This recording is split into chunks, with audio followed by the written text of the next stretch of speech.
নড়াইল জেলার ৬ নং জয়পুর ইউনিয়নের সর্বস্তরের জনসাধারণের সঙ্গে মতবিনিময় ও আলোচনা সভা অনুষ্ঠিত। বিপিনুরের সরকার আমাদের তাই দরকার, জাগরে ভাই বাংলার জনগণ। গণঅভ্যুত্থানের মাস্টার মাইন্ড ছিলেন গণঅধিকারের সভাপতি ডাকসুর সাবেক বিপি জননেতা নুরুল হক নূর। আপনারা সবাই জানেন তাকে যখন আইনা করার মতো কষ্টে রাখা হয়েছিল তখন আন্দোলন সংগ্রাম সূচনা হয়েছিল। তাকে টিভির হারুন জাহানে নির্যাতন করছিল। তাকে যখন কোর্ট থেকে নিয়ে যাচ্ছিল তখন সে বলছিল 90% এই সরকারের পতন হয়েছে আর 10% ধাক্কা দিন। সেদিন ওই জনগণ কথা রেখেছিল। সুতরাং আগামী যে নির্বাচন আসছে সারা বাংলাদেশের 300 আসনের মতো নড়াইল জেলা 2 আসনে আমাদের এমপি পদপ্রার্থী জনাব নয়ন নুর ইসলাম ভাই আপনাদের এলাকার কৃতি সন্তান নির্বাচন করবে। আমি আশা রাখি অন্য অন্য ইউনিয়নে কি হবে আমি জানি না, এই ইউনিয়নে আপনারা তাকে বিপুল ভোটে জয় করবেন এই আশা আমি রাখি। আমার বাসা নড়াইল সদর মাসপাড়া ইউনিয়ন। আমি কথা দিচ্ছি আপনাদের এলাকার সন্তানের জন্য যতটুকু করার প্রয়োজন আমি মাথা থেকে করব। এই নড়াইল জেলায় সর্বপ্রথম যে আন্দোলন হয়েছিল এই স্বৈরাচার বিরোধী যে আন্দোলন নড়াইল জেলা মাসপাড়া ইউনিয়ন থেকে আমি নেতৃত্ব দিয়েছিলাম। সেই সময় আপনারা আমাকে মিডিয়ায় দেখেছেন, সাংবাদিক ভাইরা আছে আপনারা জানেন। এদেশের দুটো আইন, এই যে সারা দেশে মোবাইল কোর্ট চালিত হয় ভেজাল নকল প্রতারণার উপরে, সারা দেশে ভোক্তা অধিকার আইনের আওতায় মোবাইল কোর্ট পরিচালিত হয় আপনারা জানেন। এই আইনটি আমার হাত দিয়ে লেখা খসড়া এবং যার প্রস্তাবিত প্রস্তাবক আমি নিজে। কর্মকর্তাদের মাধ্যমে বিরুদ্ধে মামলা করা যাবে আইন 2014, অর্থাৎ লাগামবিহীনভাবে কর্মকর্তা যা ইচ্ছা তাই করবে, এর বিরুদ্ধে কোনো ব্যবস্থা নেওয়া যাবে এরকম কোনো আইন ছিল না।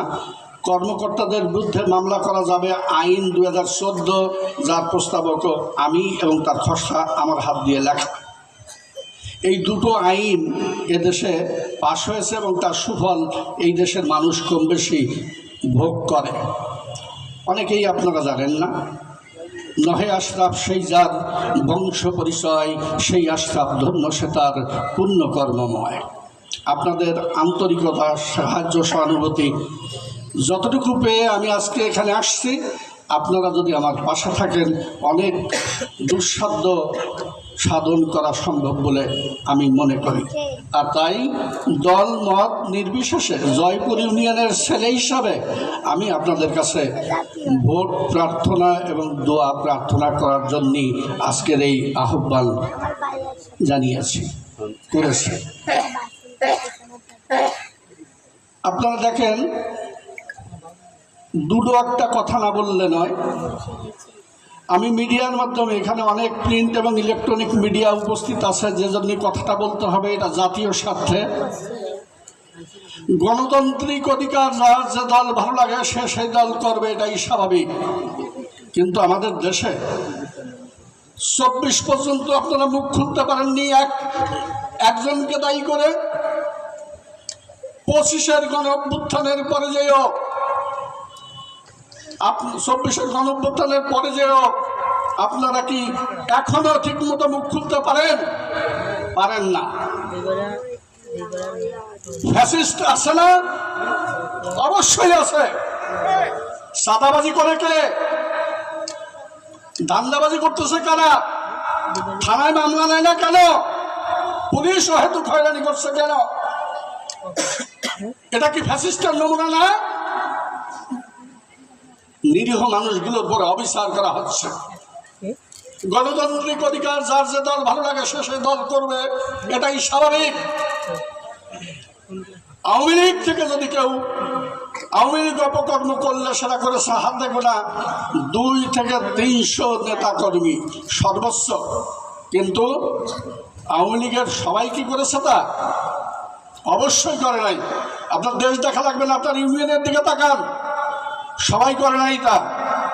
তাহলে আপনাদের মিডিয়ার মাধ্যমে আমি দেশবাসীর কাছে পৌঁছে দিতে চাই এবং সরকারকে জানাতে চাই, প্রশাসনকে সতর্ক করতে চাই, ফ্যাসিস্ট অভিযুক্ত করে যদি কোনো নিরীহ আওয়ামী লীগারকে আপনারা হয়রানি করেন, আমরা কিন্তু বরদাস্ত করব না। হ্যাঁ, যাকে ভালো লাগবে সে তাকে ভোট দেবেন, সব ঠিক আছে, কিন্তু একজন নিরীহ লোককে, একজন ভালো মানুষকে ফ্যাসিস্ট আখ্যায়িত করে তাকে হয়রানি করবেন, জেলহাজত খাটাবেন, মিথ্যা মামলা দেবেন, এগুলো হবে না এবং প্রশাসন এটা নিতে পারবে না।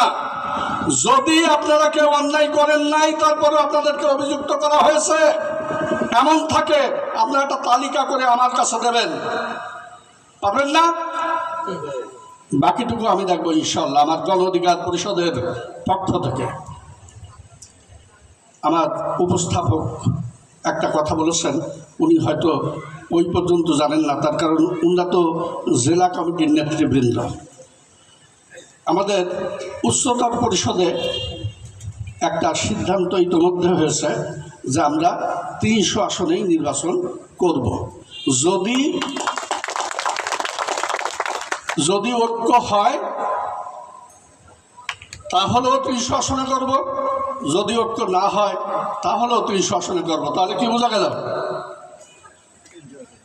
প্রত্যেক আসনে, যদিও আমরা আনুষ্ঠানিকভাবে এখনও সেইভাবে ঘোষণা হয় নাই অফিসিয়ালি দলীয় বিষয়টি, তবে প্রার্থীর তালিকায় যে জেলাতে একজন মাত্র প্রার্থী, তার তো ঘোষণা হয়েই গেছে এই সার্কুলার অনুযায়ী, এই রেজলিউশন অনুযায়ী। কি বলেন?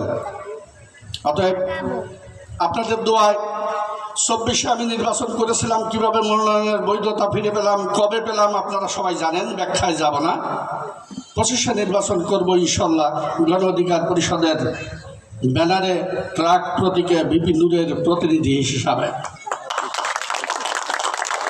আর সেক্ষেত্রে আমি আমার জয়পুরবাসীর কাছে ওইটুকুই দোয়া চাই, ওই দলমত নির্বিশেষে আপনাদের ভোট ভিক্ষা চাই যে আপনাদের একটু খেদমত করার জন্য। প্রশ্ন করেছেন সাংবাদিক, আমি নির্বাচিত হলে প্রথম বছরের পরিকল্পনা কি থাকবে? নির্বাচিত হলে প্রথম বছরের পরিকল্পনা না, প্রথম 3 মাসের পরিকল্পনা। যেটা আমি যদি এমপি মন্ত্রী না হয়ে ডিও লেটার ছাড়া যদি এই বিদ্যুৎ লাইন সর্বোচ্চ নড়ালের ভেতরে লগড়ার থেকে সিটি স্কুল বেল্টেগ্রাম দিয়ে আনতে আল্লাহ তৌফিক দান করে, তাহলে আপনারা রায় দিয়ে দিলে আমি এমপি হলে এ দেশের প্রত্যেক ঘরে ঘরে পাইপ যোগে গ্যাস যেতে পারে না, এটা কি আপনাদের মনে হয়? আপনারা আমাকে ভালো করে চেনেন, আমি ভালো হলেও চেনেন, মন্দ হলেও চেনেন। আমি যদি জীবিত থাকি, আপনারা যদি সেই রায় দেন, আল্লাহ যদি রহমত করে, তাহলে আমি এটা করব প্রথম কাজ, যেটা দেশের কোনো এমপি মন্ত্রীও চিন্তা করতে পারে না এই বিগত দিনে, যে যত গল্পই দিক না কেন। আরে ভাই, দল মত নির্বিশেষে আপনি কথা বলবেন, আপনি কে, পরিচয় লাগবে। আমি 5 বার নির্বাচিত জাতীয় সাংবাদিক সংস্থার চেয়ারম্যান ইনশাল্লাহ, এবং এদেশের 2 আইনের প্রবর্তক। এখন আপনার যে দলের ক্যান্ডিডেটই হোক না কেন, এটুকু দাবি কেউ করতে পারবে না ইনশাল্লাহ। অতএব বাছাই করার, ভোট দেওয়া যেমন আপনার ইমানি দায়িত্ব, যোগ্য প্রার্থীকে ভোট দেওয়া সেটাও আপনার নৈতিক দায়িত্ব, কর্তব্য এবং ইমানি দায়িত্ব। আপনারা আপনাদের সিদ্ধান্ত নেবেন। আমি অনেক সময় আপনারা অপেক্ষা করেছেন, একটি প্রশ্নের উত্তর দিলাম, আমি 1 বছরে কী পরিকল্পনা আমার সেটা বলেছেন, আমি বললাম তার উত্তরে 3 মাসের কথা, যে এই কাজটি আমি করব ইনশাল্লাহ। সেই জন্যই করব। আমি 5 বার জাতীয় সাংবাদিক সংস্থার চেয়ারম্যান হিসাবে দায়িত্ব পালন করে আমি জানি না যে কোন ঘাটার থেকে কোন ঘাটা যেতে গেলে কোনটুকু আদায় করা যায়, কিভাবে আদায় করতে হয়, ও ঘাট পথগুলো আমি চিনি। এই জন্যই প্রথম কর্ম এইটা। দ্বিতীয়ত আছে কৃষি প্রধান দেশ। আপনারা দেখেন আমাদের বাপদাদার কিন্তু সম্পত্তি ছিল আমাদের চাইতে আজকে যে সম্পত্তি আছে এক একজনের এর থেকে অনেক বেশি, কিন্তু তাও তাদের খেয়ে কোনো সময় খেয়ে কোনো সময় না খেয়ে দিন কাটতো, ঠিক না বেঠিক? তাহলে মানুষ বেড়েছে, জমির পরিমাণ মাথাপিছু হারে কমেছে, তারপরেও সেই অভাব কি এখন আছে?